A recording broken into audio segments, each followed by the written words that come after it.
Nice to meet you. Hello, everyone. I'm Jethro Nededog. I'm an entertainment editor at Insider. And this is a pretty exciting panel because it's basically about people who have some pull with celebrity, with their social following, and are able to kind of leverage that for social good, for social activities, for social organizations, for their own organizations. And I mean, like you, they're busy people, but they're finding the time and ways in order to do that for their communities. Once again, let me just kind of introduce who we have here. We have Gary Vaynerchuk.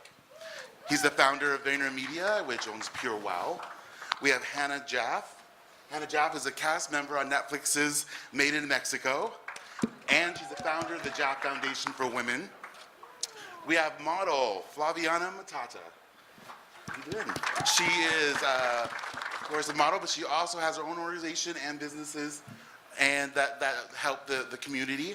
And we have Anna Sui, well-known designer, who also does some excellent things with her company and other organizations. Why don't we go ahead and start with Gary. Why don't you go ahead and tell me what it is sort of you think is the important reasons for making the time and using the access that you have to communities and people and public in order to leverage that for social good? Because I think it's in every human's ability or DNA to realize that when you take your last breath on Earth, you want to think about many other things besides the selfish things you did for yourself. And so for me, it's just good parenting circumstance. I was born in the former Soviet Union, came to this amazing country and had very little and just was parented super well. And things like gratitude and empathy and kindness are foundational to how I've been successful in business and comes natural to me as a human. And then there's people that influence you along the way. I think because I was brought up in a very old school household, I kind of thought achieve, help the family, and then maybe when I'm older, give back. And along the way, specifically Scott Harrison from Charity Water, maybe a decade ago, just said one simple line over dinner, and he said, "Why don't you just start giving now?" And though I was doing things, a lot of my nonprofit work or things that I'm most proud of, I just revved up. And I just, to answer your question basically, because I think it's what human beings should do. Right. And I know that you and I talked about an experience you had with an intern. Can you share that story? With an intern about... Oh, who's now in academics? Oh, yes, okay. From time to time, we get requests for internships from younger people, and there was a young man, he was still in high school. I think he was from the Bronx, but terribly interested in fashion. So we took him under our wing, and I spoke to my assistant, Thomas, who's been with me over 30 years, and I said, we have to take care of Eric. He's special. And Thomas nurtured him very well. And I think that he was with us during fashion show time, and he would come in after school, and I wouldn't let him go on errands that were too far out of our neighborhood area, just because he wasn't that familiar with Manhattan. But he was a great help, but it was also a joy to see how much he loved fashion. And now he is a professor of fashion at a university, and he comes back and visits us, and it's just, it's so rewarding to know that maybe we influenced him, maybe not, but we were there, and he is where he is today.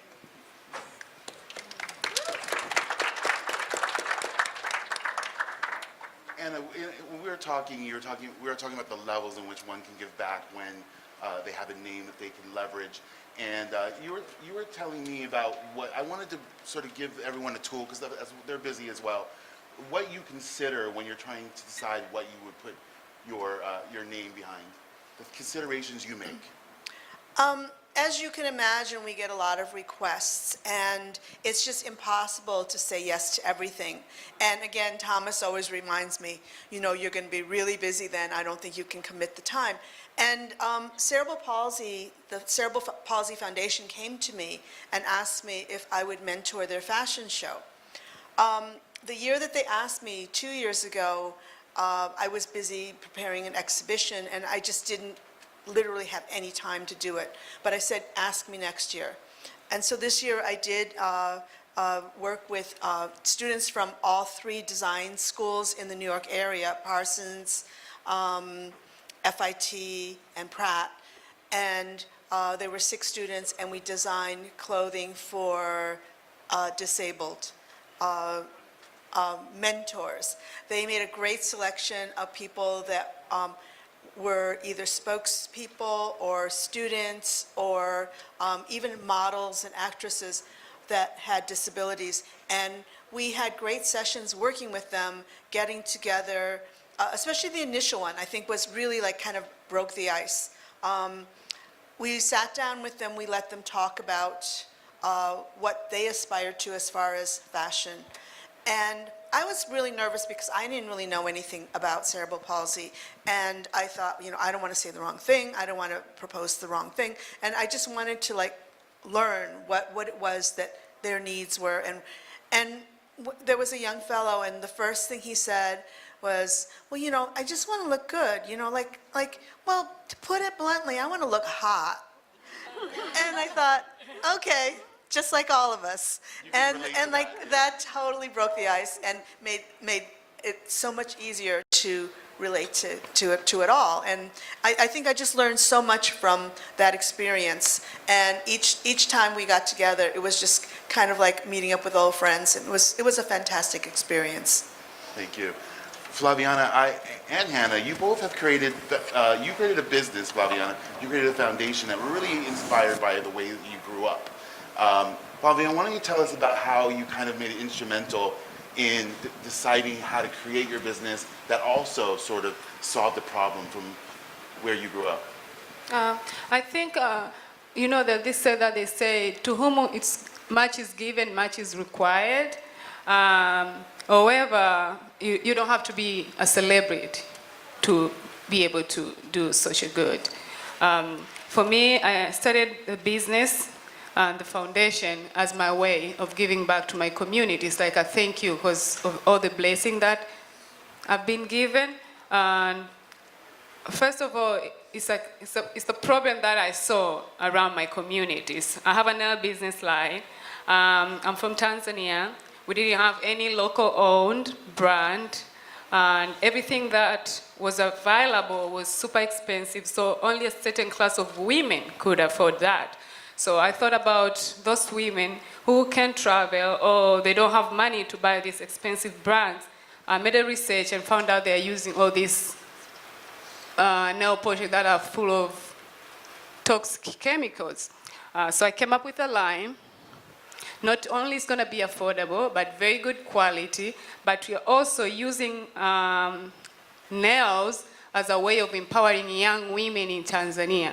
It's like there's so much high rate of unemployment, so we provide these young girls with skills to learn how to do nails and start their own businesses. But through the foundations as well, we empower young girls through education by providing them with everything that they need to be in school and stay in school. So as you all know, not everybody want to do formal education. Some girls, they just want to be provided with skills to be able to sustain their lives.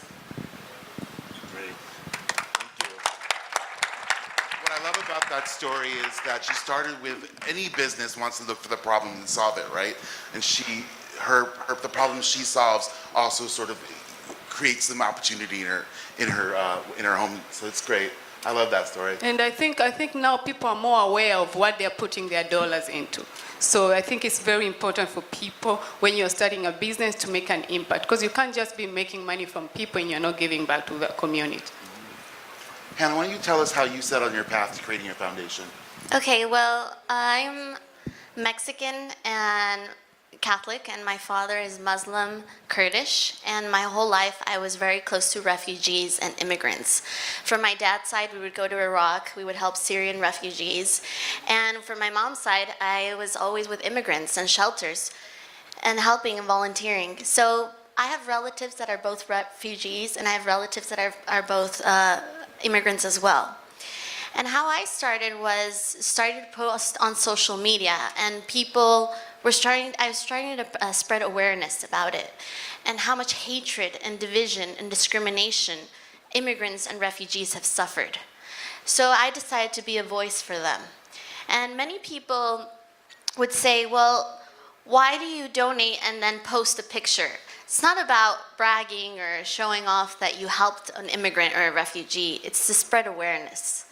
And many people joined my cause because of social media, because I have a large audience.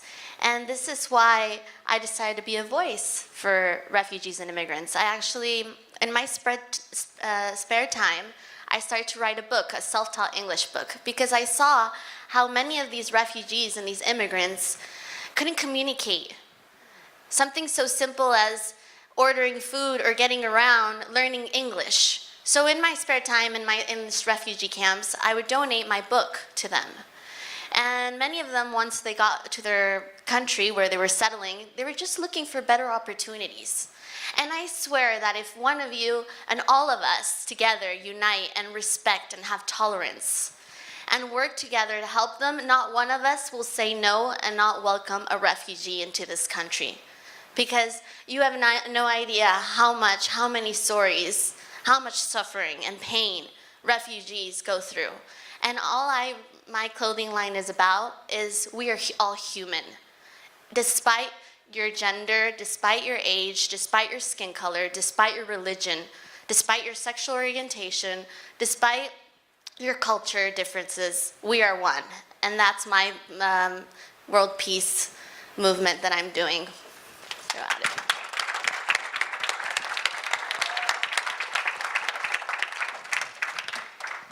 Gary, you have a brand that's sort of, PureWow, that is, really focused on women. Can you tell us a little bit about like the responsibilities you feel in the messaging that's put out there in your media companies? I bought PureWow 18 months ago, and it's been around for about 8 or 9 years. I mean, as an entrepreneur and a business owner, my responsibility is to put my editorial team in the best position to succeed. For me, staying out of the equation and allowing the people that are driving editorial is the number one thing I can do in that involvement. I can take care of my passions for female entrepreneurs by my actions, the 20 plus investments I've made or things of that nature. But when I think about PureWow, then I think for far too long, business people have advanced their agendas by, manipulating or dictating or subtly influencing their editorial team. So for me, on the business side of PureWow, my biggest goal is to just put them in a position to do what they need to be doing. Great. Now, Anna touched on this earlier, but I wanted to give an idea of like, you don't have to create your own foundation or a nonprofit or whatever to give back to your community. There are other levels in which you can utilize what you have in your daily life and who listens to you. Flaviana, why don't you talk about sort of the different levels in which you think people can give back, even if they're not internationally, known or have a great following, a big following. I think each one of us can make an impact, no matter what the number of your following is, or if you're a celebrity or not. It can just start with your community, your sister, and you don't have to start your own organization. To be honest, if you take me back, I wouldn't start my own organization because it's a lot of work. A lot of work. So it's like there's so many amazing organizations out there. Just choose a cause that is close to your heart, and you believe in, and support them. It can be just to help them to spread awareness, to connect them to the right people who are gonna help them financially. It can be volunteering your time, maybe 1 hour a month. It can be setting up direct donation from your paycheck. So there's so many ways. There's no excuse that you can't make a difference because you don't have a platform? I think many people have told me, well, Hannah, I don't have time, and I can't. Or, some people, I just tell them, we can all agree to disagree, but with respect. If you don't want to join my World Peace Campaign, you can join your own causes, your own values. And it's just living all as human, as one. So if you don't want to join my cause, you don't have to. You can join another one. But the most beautiful thing you could do to another human being, is respect them and not hurt anybody else.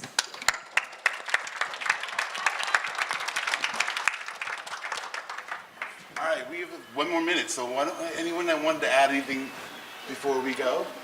I thought that was a nice one.